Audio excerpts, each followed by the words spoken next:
इन दिनों पूरे देश भर में गणेश चतुर्थी की धूम मची हुई है। गणेश चतुर्थी के दौरान मुंबई हमेशा से ही आकर्षण का केंद्र रहा है, जहां एक और पूरे देश भर से लोग लाल बाग के राजा और जीएसबी के गणपति के दर्शन के लिए आते हैं। भक्तों की लंबी कतारें लगी रहती हैं। वहीं दूसरी तरफ मुंबई के गिरगांव इलाके में स्थित केशवजी नाइक चौल में स्वतंत्रता सेनानी बाल गंगाधर तिलक से प्रेरणा लेते हुए सबसे पहले इसी जगह पर सार्वजनिक तौर पर गणेश उत्सव की शुरुआत की गई थी और आज 131 साल पूरे हो रहे हैं और 131 साल पूरे होने के बाद भी उसी सादगी से और पारंपरिक तरीके से यहाँ पर गणेश उत्सव जो है वो मनाया जाता है। आप मेरे पीछे उस मंडप की तस्वीर देख रहे हैं। आप देखिए कि किस तरीके से सादगी से यहाँ पर बप्पा विराजमान है। मूर्ति की जो हाइट है वो 2 फीट है और यही हाइट 131 साल पहले भी रखी गई थी और उसी परंपरा को आज भी लोग फॉलो कर रहे हैं। मेरे साथ यहाँ पर जो मंडप के कई कार्यकर्ता है वो मौजूद हैं। वो बताएंगे कि किस तरीके से इस मंडप की और खासियत क्या है और बप्पा का जो पूजा होता है वो किस विधि विधान से होता है। आप देखिए कि यहाँ पे जो भक्त हैं वो भी दर्शन के लिए पहुँचे हैं और यहाँ एकदम जो माहौल है वो शांत है, यानी कि बिल्कुल ही पारंपरिक तरीके से यहाँ पर बप्पा की पूजा अर्चना की जाती है और बेहद ही सादगी तौर पर। मेरे साथ यहाँ पर मिस्टर कुमार मौजूद हैं। आप बताइए कि 131 साल पूरे हुए हैं, बाल गंगाधर तिलक से प्रेरणा लेकर आप लोगों ने यहाँ पर शुरुआत की थी, और क्या इस मंडप की खासियत है? यहाँ की खासियत ये है कि एक तो 31 साल से अखंड रूप से चालू ये गणेश उत्सव चालू है और जो परंपरा उस समय शुरू की थी वही परंपरा और सादगी से हम यहाँ आज तक मनाते आ रहे हैं। ये 6वीं या 7वीं पीढ़ी है, आप कह सकते हो कि यहाँ पे ये परंपरा ये गणेश उत्सव मनाती आ रही है। तो इसकी खासियत ये है कि ये जो मंडप आप देख रहे हो ये यहाँ के सब कार्यकर्ता ही ये मंडप का काम करते हैं।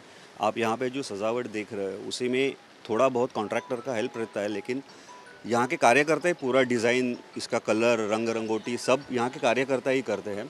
कार्यक्रम जो होते हैं यहाँ पे वो भी स्थानिक होते हैं, स्थानिक लोगों से ही कार्यक्रम हम करते हैं। मतलब बच्चों को हम प्लेटफॉर्म देते हैं। बाहर से कोई किसी को यहाँ पे बुला के कार्यक्रम करने से ये अच्छा है कि स्थानिक लोगों को, स्थानिक बच्चों के यहाँ पे हम प्लेटफॉर्म देते हैं। हम गणेश जी का जो आगमन होता है वो पालकी में होता है, आगमन और विसर्जन। मैं उसी पे आ रहा था कि मुंबई जो है गणेश चतुर्थी के त्यौहार के लिए जाना जाता है। पूरे देश भर से यहाँ पर लोग आते हैं और ग्रैंड सेलिब्रेशन के तौर पे जाना जाता है। ऐसे में आप लोग आज भी वो ट्रेडिशन फॉलो कर रहे हैं, पालकी में बप्पा को लेकर आते हैं। आप लोगों ने अपने आप को समय के साथ अपग्रेड क्यों नहीं किया?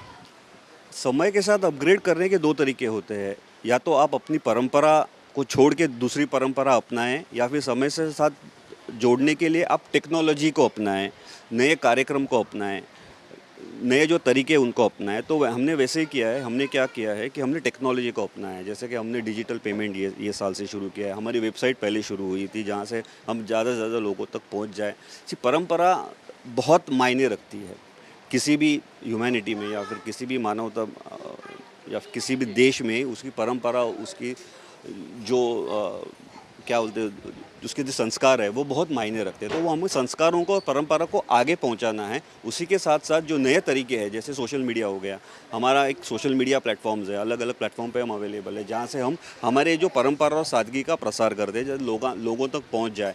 यहाँ पर आप आने के बाद आप महसूस कर सकते हो कि एक अलग तरीके से शांति है या अलग तरीके से वाइब है।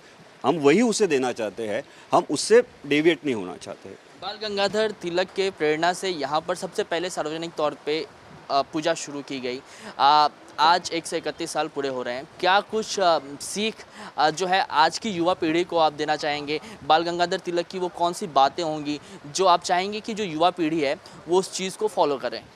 देखिए, किसी को सीख देने के लिए मैं बहुत छोटा आदमी हूँ, और बाल गंगाधर तिलक तो इतने महान व्यक्ति है, वह इतनी महान हस्ती है कि हम उनके सामने कुछ भी नहीं है। हम किसी के हम सीख देना नहीं चाहते और हम उसके लायक नहीं है। लेकिन हम यही कहना चाहते हैं कि जो गणेश उत्सव जो बना हुआ था उस ज़माने में, कि लोकमान्य बाल गंगाधर तिलक जी चाहते थे कि सब लोग एक साथ आए, इकट्ठा हो जाए और कुछ सार्वजनिक रूप से काम करे, जिससे लोगों का मेल बढ़े, विचारों का आदान प्रदान हो और फिर वहाँ से कुछ नए आइडियाज़ आए जिससे समाज को फ़ायदा हो।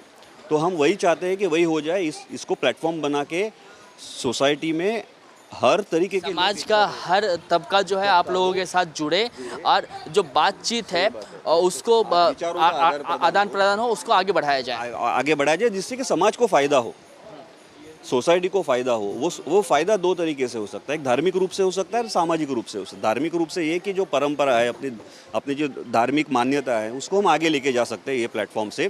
जैसे कि सहस्रावर्तन हो गया, मंत्र जागरण हो गया, कीर्तन, प्रवचन, ये हम करते ही आ रहे हैं 131 साल से। ये हो गया धार्मिक। और दूसरा सामाजिक, जैसे कि हम यहाँ पे लेक्चर सीरीज़ अरेंज करते हैं।